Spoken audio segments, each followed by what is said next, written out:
everybody, it's Renee. Today we're going to talk about James 1 verse 14.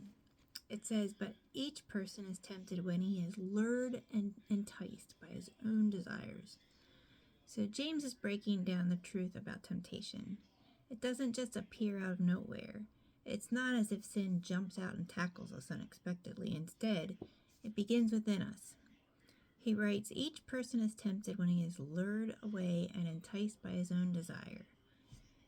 Notice here James emphasizes his own desire. This means that temptation is not God's fault, nor is it solely the doing of Satan. It originates within us. Think about a classic New Year's resolution versus the temptation of chocolate ice cream. Imagine it's January 1st. You've committed to eating healthy, feeling determined, and you're focused.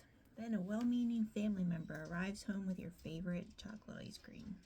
Here's how temptation might unfold in this real-life scenario. The thought arrives. You see the ice cream and think, "Wow, I love that stuff." The thought lingers. It just sits there, beckoning you, making its presence known. Desire kicks in. You reason one little spoonful won't hurt. Ice cream is practically a love language. And then the battle begins. As you walk past the fridge to reach your salad, the ice cream seems to call out to you.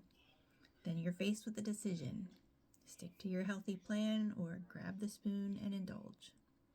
So here's the key point. Your family member isn't the villain in this situation. They weren't trying to sabotage your goals and likely didn't even know about your resolution.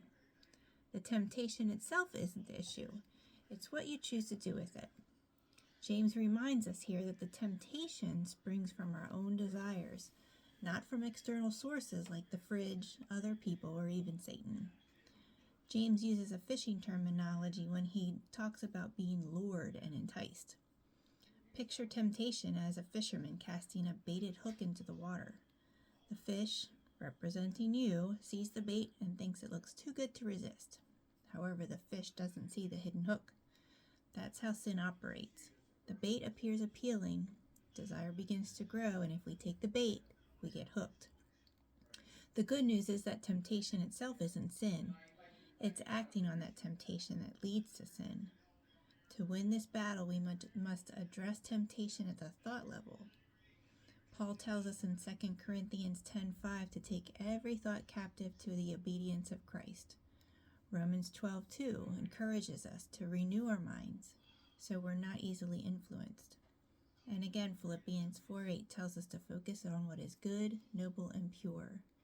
If we allow a thought to linger, it can morph into a desire, and then desire takes hold. It often leads to action.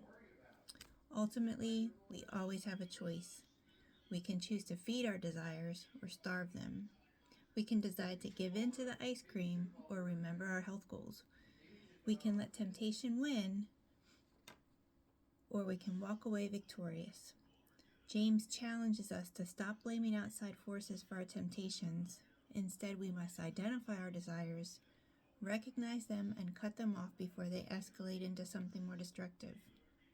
The next time you find yourself facing the fridge of temptation, whether it's chocolate ice cream, pride, anger, lust, or anything else, remember the choice is yours.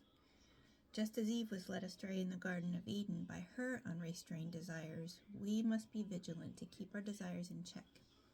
It's our unfettered desires that often open the door for evil to enter our lives. By exercising self-control and taking our thoughts captive, we can avoid the pitfalls that lead to sin. So what personal desires or inclinations do you find most challenging to control? How can you identify these desires in your life and address them before they lead to temptation? Think about this today. See you later.